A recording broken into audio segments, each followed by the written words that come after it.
You see the ONS data that came out a couple of weeks ago that said for the first time ever since records began, 50.1% of women are childless by 30. So there are more women without children at 30 than there are women with children. What our society does to 19-year-old women, or 18-year-old women, 19-year-old women, we just lie to them all the time. You know, the first lie is, there's nothing more important than your career, more or less by definition. So that's the first lie. The second lie is, there will be nothing more important to you in your life than your career. So that's the second lie. And then the third lie is, there should be nothing more important in your life than your career. So that's the third lie. And then implicit in that is the idea that children are a burden, and that the idea that women should have children is part of the oppressive patriarchy and should be resisted. And who are men to tell me what I can do with my body? And, hey, fair enough, and et cetera, et cetera. Now, I've worked in female-dominated occupations my entire life, and so I've watched women progress through their professional careers at every level of attainment, from the lowest to the highest, and observed what happened, and relatively, I would say, bias-free, because I didn't know. And what I've seen is that as women progress towards their late 20s, there's a psychological transformation, and what happens is that they place less emphasis on their career and way more emphasis, particularly on having a child. And that really reaches a crisis point around 29 or 30 for the vast majority of women, and their attitude flips. And I've seen it flip very dramatically with many women. And I suppose the most single convincing evidence of that, I worked with high-end lawyers in Toronto for about 10 years.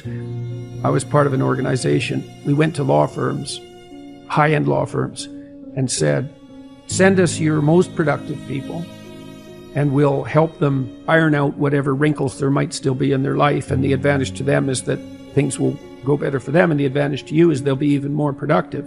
And there's a good management dictum, which is pay the most attention to your most productive people, because they're bringing in the bulk of your revenue disproportionately. And so I worked with men and women who were at the peak of their careers in a very difficult enterprise. And so these were women who were generally very attractive, well put together physically, pretty stable psychologically, extremely conscientious, very, very smart, and high achieving from like junior high all the way through high school, university, law school, onto the top firms, rocketing up through the ranks, full partnership by the time they were 29 or 30. And all the law firms, all the women bailed out, all of them. The law firms couldn't keep them. And I was really, and I talked to the women a lot about this, because I was very interested in it, because I knew the law firms were bending themselves over backwards and tying themselves into knots trying to retain these women, because why wouldn't they? You know, just being greedy capitalists is enough. You know, they don't want to lose their high-performing women because they're performing at the highest level, and they couldn't keep them. The women wanted to have 9-to-5 jobs. They wanted to bind the job so they could have a life, and that was especially true once they got interested in having a child or had one. And what they really came to was a very interesting realization. So because they were highly conscientious women, they sort of did their duty and worked hard and diligently and didn't pop their head up to ask questions.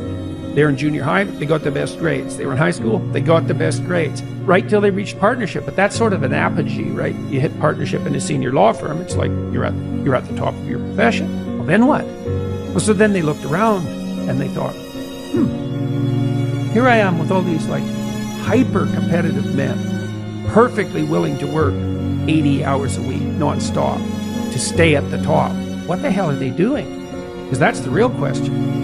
What is it that characterizes this small percentage of hyper-competitive men? You can assume that that's how everyone should be, but first of all, that isn't how everyone is.